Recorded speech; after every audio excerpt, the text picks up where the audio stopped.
Halo semuanya, Assalamualaikum warahmatullahi wabarakatuh. Eh, udah lama banget aku nggak bikin konten sharing karena beberapa minggu lalu aku banyak jalan-jalan sih, banyak aktivitas di luar dan aku ngerekam momen itu.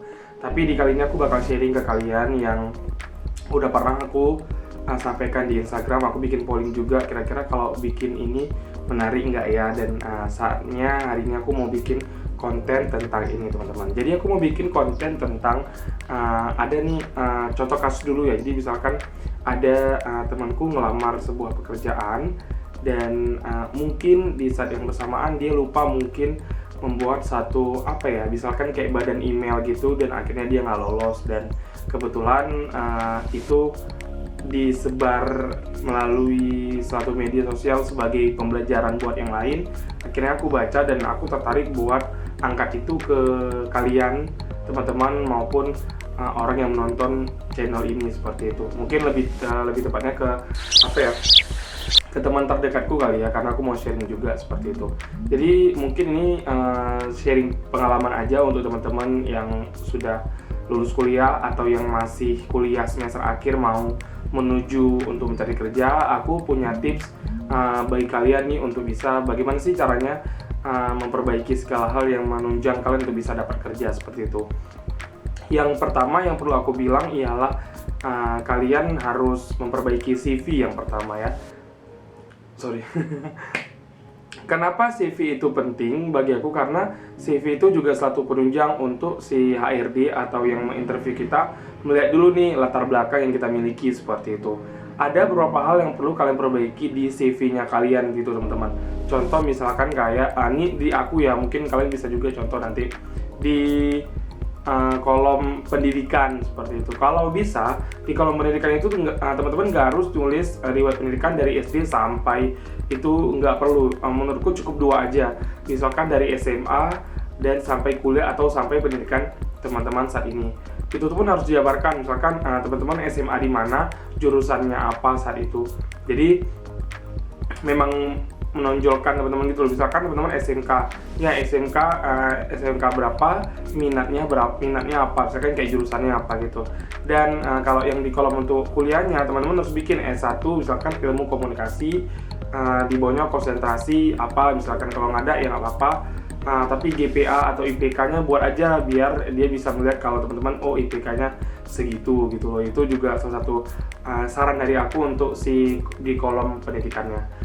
Untuk yang kedua mengenai CV, kalau dari aku sih lebih ke banyakin nggak usah banyakin yang namanya pengalaman organisasi ya. Pengalaman organisasinya itu lebih ke yang menurut teman-teman itu cocok untuk teman-teman ngelamar si posisi ini. Nah, jadi ini juga jadi satu pandangan yang bagus nih. Jadi menurut aku jika teman-teman juga harus memperhatikan posisi apa yang mau dilamar, perusahaan apa, dan backgroundnya. Jadi teman-teman bisa menyesuaikan dulu nih CV untuk mendaftar di posisi tersebut. Nggak mungkin ketika teman-teman daftarnya di 2021, teman-teman tuh masih pakai CV yang 2020. Nah, lebih baik itu kalau aku pribadi, aku memperbaiki CV ku tuh per 2 bulan sekali. Mungkin dari sisi tampilan, warna, dan aku selalu membuat versi CV itu berbeda-beda supaya nanti kalau misalkan aku melamar posisi A, B, dan C, aku menggunakan versi yang mana nih agar lebih terlihat fresh dan aku juga lebih profesional, seperti itu. Dan aku sering sekali membuat CV yang mengganti warna sesuai dengan perusahaan yang aku tuju. Aku nggak tahu kenapa, itu kayak lebih ke psikologinya. Aku pengen supaya si HRD perusahaan itu ngelihat aku aja, ternyata dia match sama perusahaan kita dengan dia memilih warna itu. Gitu sih kalau dari aku gitu. Itu tentang tadi ya seputar template. Kalau yang selanjutnya mengenai CV, menurut aku mengenai pengalaman kerja kalian ya, itu lebih real. Kalau bisa dijabarkan aja, misalkan kalian pernah kerja di mana, berapa bulan, dan kalian ngelakuin apa aja di perusahaan itu. Lebih baik dijabarkan.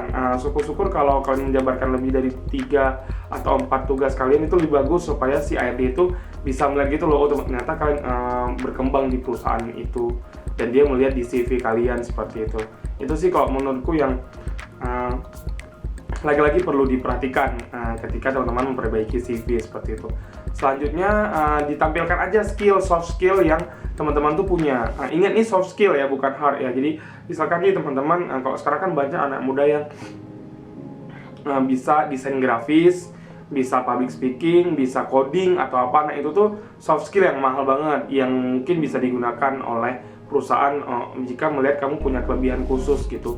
Syukur-syukur kalau kamu punya sosial media management, kamu bisa sosial media analis, mungkin kamu bisa copywriting, dan itu tuh pengalaman yang menurutku mahal banget sih, karena nggak semua anak muda punya si soft skillnya itu. Dan itu tuh kamu jabarkan aja, kayak kamu bisa Microsoft Office misalkan, bisa ini bisa itu kamu jabarkan, sehingga si HRD atau yang interview nanti itu dia bisa mengecek dulu, ternyata kamu banyak bisanya dan kamu tuh layak untuk bergabung di perusahaan yang mereka sedang buka untuk posisi itu.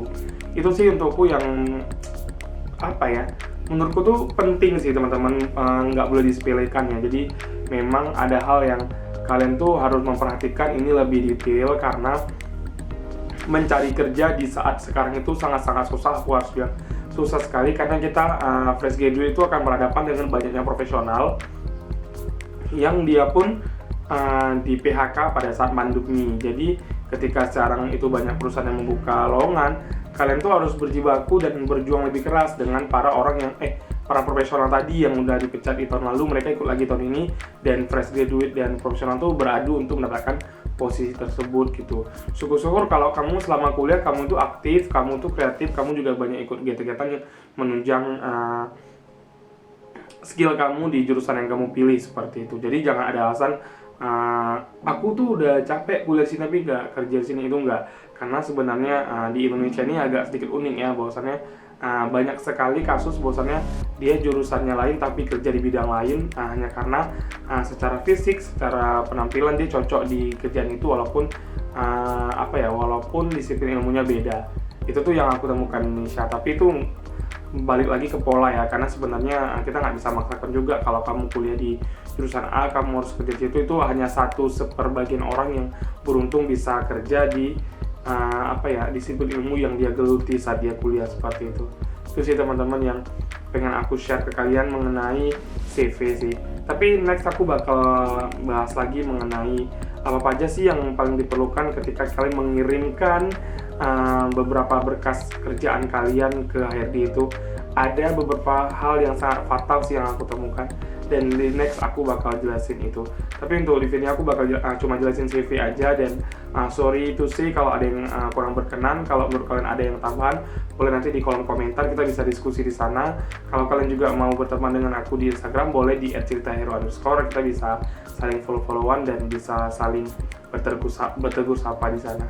Seperti itu sih. Buat teman-teman yang sudah nonton, jangan lupa like, comment, subscribe channel ini. Semoga semakin berkembang dan semakin menebar inspirasi bagi yang lain seperti itu. Semangat buat fresh graduate dan profesional yang mencari kerja di tahun ini. Kita kuat karena pandemi mungkin sebentar lagi akan berakhir. Kita doakan aja ya, karena semuanya itu